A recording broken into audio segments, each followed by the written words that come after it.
Manual. The main objective of this project for Adam is to write for the ear, using clear, short sentences and no jargon. It's a 5 to 7 minute speech in which Adam will give us a quick glimpse into what it is really like being as skinny as he is. Please give Adam a hand as we welcome him to the lecture for his speech.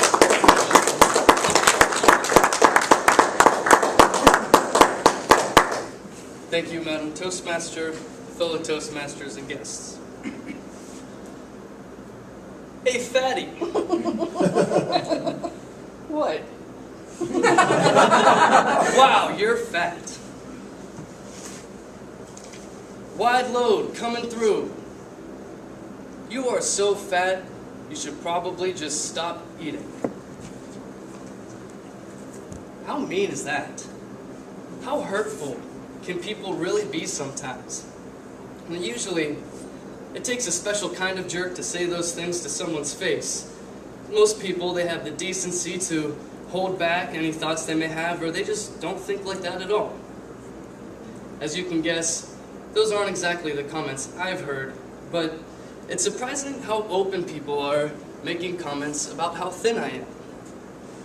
Maybe most people don't think that it's as mean as making comments about being fat, but to me, it's the frequency that gets to you, the repetition.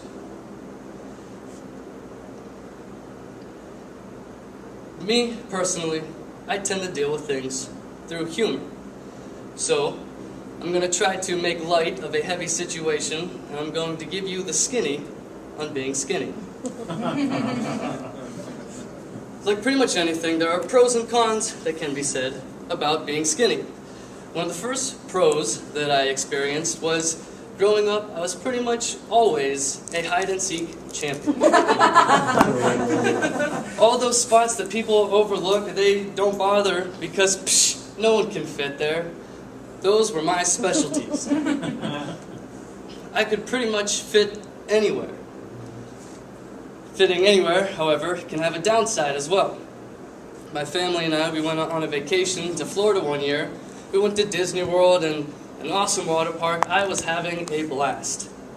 Until we got to this one slide in particular. It was one of the inner tube water slides. You sit on the inner tube as it goes down. And my brother went first. I was next in line. About halfway down the slide, there's a spot where for a brief second, you and your inner tube go airborne.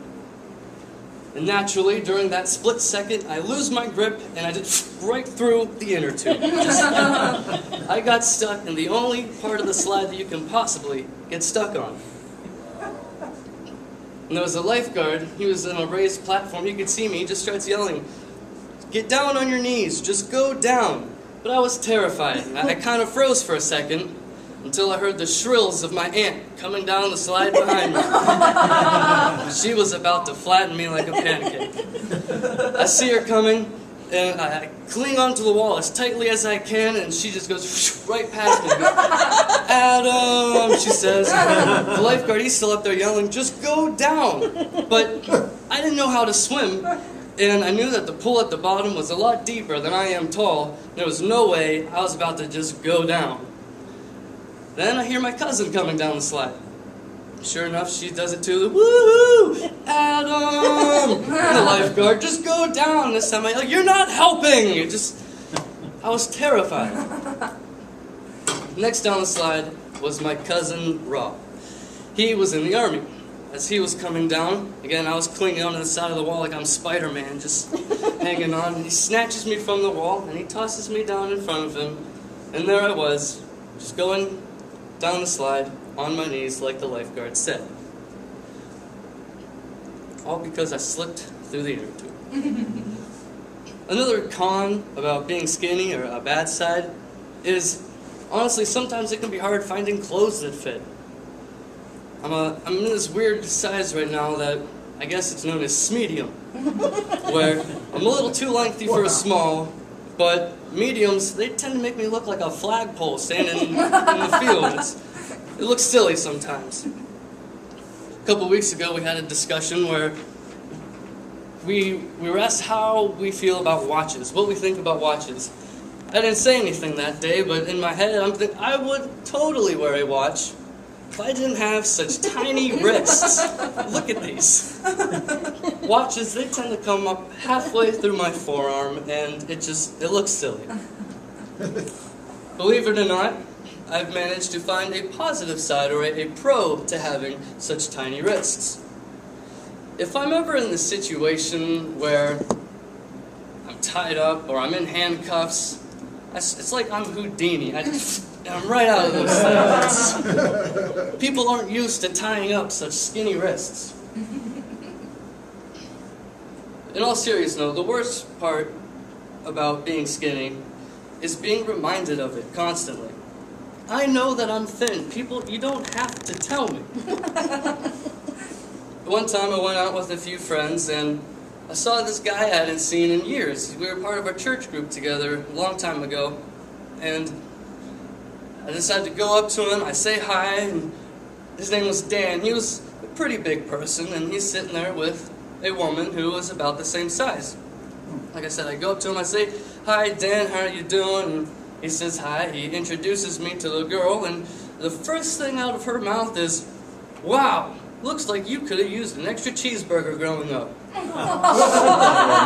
What? In my head, I'm thinking, it looks like you're the one who would always eat my cheeseburger. But I held back. Instead, I just put my hand out kind of awkwardly and I said, "Nice to meet you too, I guess." If I'm ever in a situation where it's a little too awkward for me, or maybe I feel like I'm trapped a little bit, I have this pretty neat trick where if I just turn sideways and I get you to close one eye, I should disappear from your line of sight for a second. But to sum things up, there can be good or bad things about anything life gives you. What matters is how you look at it. And if you're looking for the good in things, chances are you can get through thick and thin. Adam Kojanacic.